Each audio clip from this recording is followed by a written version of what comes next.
Number 1. It's been 10 years since Elizabeth Brussow went missing, and while she is presumed dead, Louisville Metro Police is still asking the public to come forward with any clues about her whereabouts. Brussow, then 43, was last seen walking out of Metro Corrections on December 10, 2006. She's had no activity on her bank account and hasn't contacted her family since her granddaughter's birthday in mid-October 2006, said Louisville Metro Police Detective Van Hogan. She's very family-oriented and had a lot of contact with her family, her children, her grandchildren, Hogan said at a news conference Friday. There has been no contact with them for 10 years. Brussow's daughter, Elizabeth Alice Messer, said she hopes new tips will help investigators can locate her mother's remains for cremation. "I would love to be able to put her to rest," Messer said. "With pictures out there and people seeing she's got a family who care and miss her, I'm hoping someone will call. It could give my mother the rest and peace she deserves, and us the closure we're all needing." While Brussow's family believes she's dead, Hogan called it an active investigation and said police are not ruling out foul play. Hogan is with the department's missing person unit. Brussow potentially may have been seen in the area behind Churchill Downs shortly after she was released from jail. She may have been staying with a tall man named John and might have gotten into a semi-truck. "We're here to ask for community assistance in finding out any additional information about her location or what happened to her," Hogan said, adding that they've never located John. The case is one of 24 cold cases actively being investigated by Louisville Metro Police, Hogan said. The department has received more than 2,500 reports of missing people this year, but cases are only considered cold if the subject is not found within a year. Despite not receiving any recent tips, Hogan said they do not plan on giving up, especially for Brussow's family. "It is frustrating, but it's also very motivating," she said. "It matters a lot to her family. She's got kids and grandkids and she's missed out on a lot. They miss her." Messer said the holiday season is an especially difficult time to spend without Brussow. She described Brussow's affinity for country music and professional wrestling, and recalled how her mother had to shop for clothing in the children's section because of her petite frame. "These memories of Brussow are all Messer has to go on. I have all these memories, but in the last 10 years there's nothing," Messer said. "I want people to know she may have made bad decisions with drugs, but I don't want other people in my situation to look down on loved ones who are struggling. Don't ignore them, don't put them down, nor you're going to be in the same shoes, and it's horrible." Brussow's family filed the missing person report on February 24, 2007, after not hearing from her for several weeks, according to Louisville Metro Police's Facebook page. She was described as a white female, who is under 5 feet tall and 100 pounds, with blue eyes and brown hair. She has multiple tattoos and has burn scars on the left side of her body. Anybody with information is asked to contact Louisville Metro Police at 502-574-5673. Number 2. Bunch left his hometown of Covington, Kentucky on December 28, 1985, and went to January's, a nightclub in nearby Cincinnati, Ohio. He stayed at the club until 2 a.m. and drank a few beers. When he tried to leave, he discovered his car battery was dead. It was a rental car. A friend had taken his own vehicle without permission and wrecked it. Bunch got a ride home with a female friend. She said he seemed anxious and kept glancing behind him, nervous because a police car was following them. He didn't calm down until the police car turned off in another direction. Bunch's friend dropped him off at his parents' home on Warren Street in Covington where he lived. His parents were still awake when he got inside. He went to his room, stayed only about 5 minutes, then told his mother he was going out for a while, and someone would be picking him up. Bunch's father thought he was behaving oddly, so he followed his son outside and saw him go into the backyard. He has never been heard from again. When his family searched a wooded area near their home, they found the scarf he had worn that night.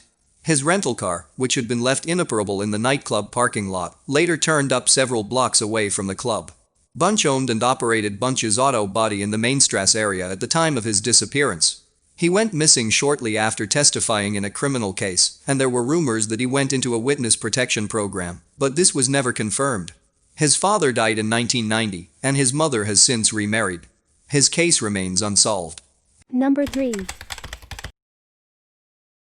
Patricia was last seen at her place of employment, the professional care home in Hartford, Kentucky, on March 3, 1993. She worked as a nursing assistant. Her former brother-in-law, Vernon Eugene Calloway, paid her a visit and told her that her ex-husband, his brother Larry Ray Calloway, had filed for a license to marry his girlfriend. Patricia and Larry had been divorced for a year, but still lived together. Patricia went to her boss, very upset, and said she had to leave work early due to a family emergency. She left the nursing home at 10:30 a.m., 3 hours before the scheduled end of her shift, and has never been heard from again. At 5 p.m. the same day, Patricia's car was found in the side lot of the Hartford Community Center. She was reported missing on March 13. Authorities initially believed Patricia had left of her own accord, but later said she was missing under suspicious circumstances and probably dead. Investigators think she was blackmailing Larry at the time of her disappearance by threatening to go to the police and implicate him in a 1991 arson case. Patricia was seen with Vernon in his 1978 Chevrolet Blazer on the day she disappeared. He had allegedly threatened to cut her throat. Larry and Vernon were later charged with the arson of Larry's home. Larry pleaded guilty in 1995 and said he'd paid Vernon $1,000 to burn down the residence, but Vernon was acquitted at trial. Patricia left behind 3 adult children and several grandchildren and step-grandchildren.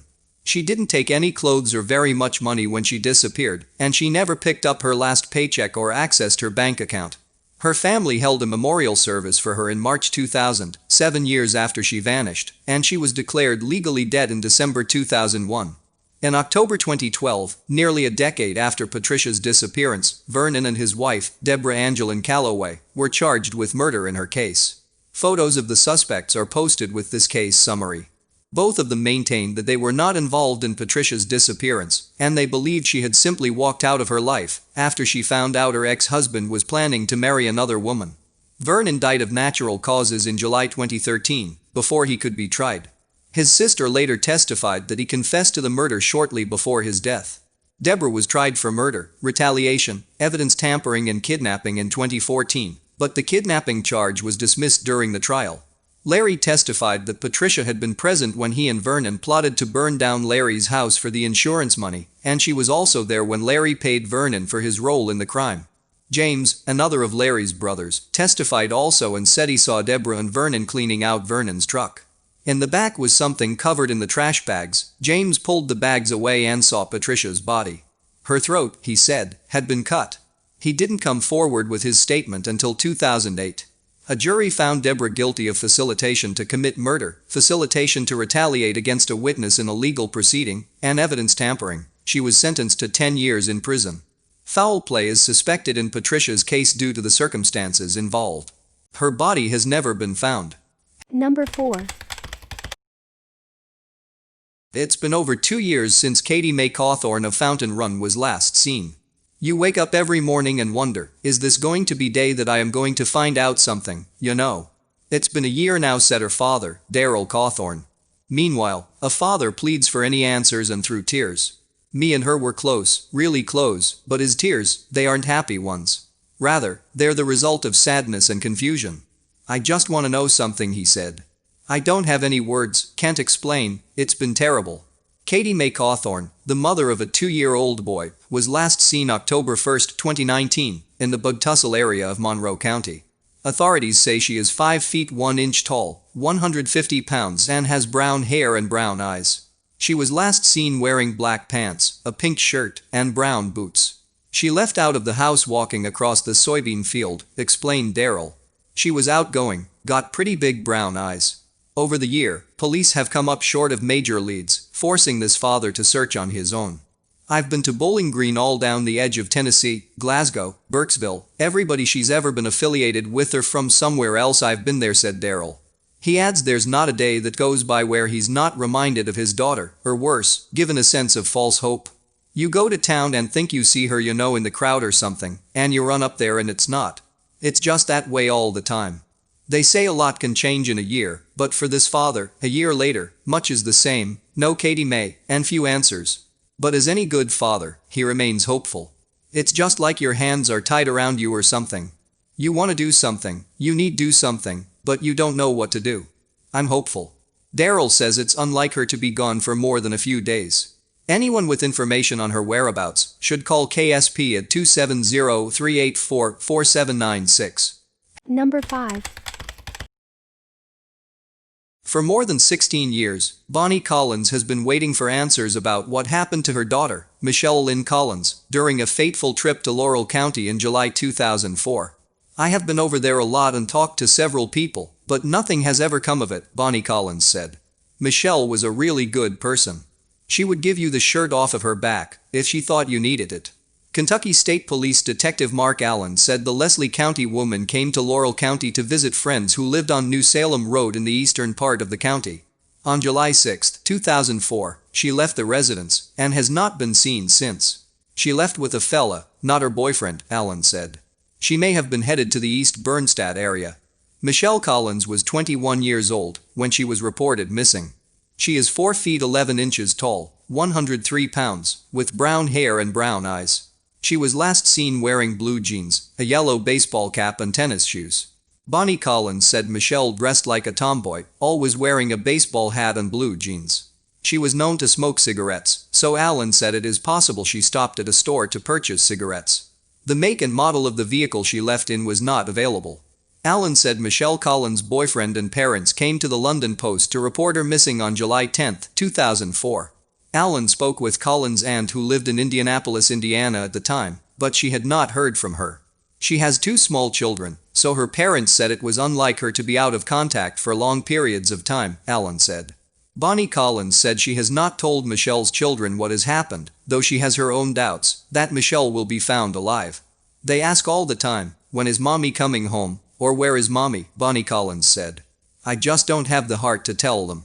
Aside from her aunt, the family told police there were no other friends or relatives who she would have left the state to visit. In the process of the search, Allen said detectives followed up on a number of leads, but all of them turned out to be dead ends. Area ponds were dragged, but nothing was ever found. Anyone with information is asked to contact Allen at 606-878-6622 or 1-800-222-5555. Number 6. Compton was last seen in the 1600 block of Lucia Avenue near Bardstown Road of Louisville, Kentucky on October 28, 2010. He has never been heard from again. He was a culinary arts student at Sullivan University at the time of his disappearance and lived on campus in Gardiner Point Residence Hall. He left his dorm room undisturbed and didn't take a backpack or suitcase. He only had his cellular phone, MP3 player, and wallet. Compton maintained regular contact with his parents in Carmel, Indiana, and rarely went a day without speaking to them, but they haven't heard from him since he vanished. He hasn't accessed his bank account since his disappearance, and his phone has been turned off. Compton's mother described her son as very shy and stated he preferred online interaction. Authorities determined he go to know Gregory M. O'Brien on a dating website earlier in 2010 and they met in person at 9 p.m. on the day he vanished. A photo of O'Brien is posted with this case summary. When interviewed by the police, he stated he and Compton bought alcohol, went to O'Brien's apartment, and had sexual intercourse. Compton then left on foot and O'Brien says he never saw him again.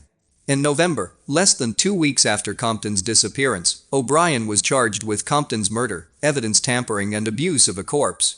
After police executed a search warrant on his home, he changed his story and stated Compton had died during sex and he had placed the body in a cardboard television box and dumped it in a garbage bin. O'Brien claimed Compton's death was an accident. He said both of them were under the influence of drugs and alcohol at the time, and suggested Compton had broken his neck.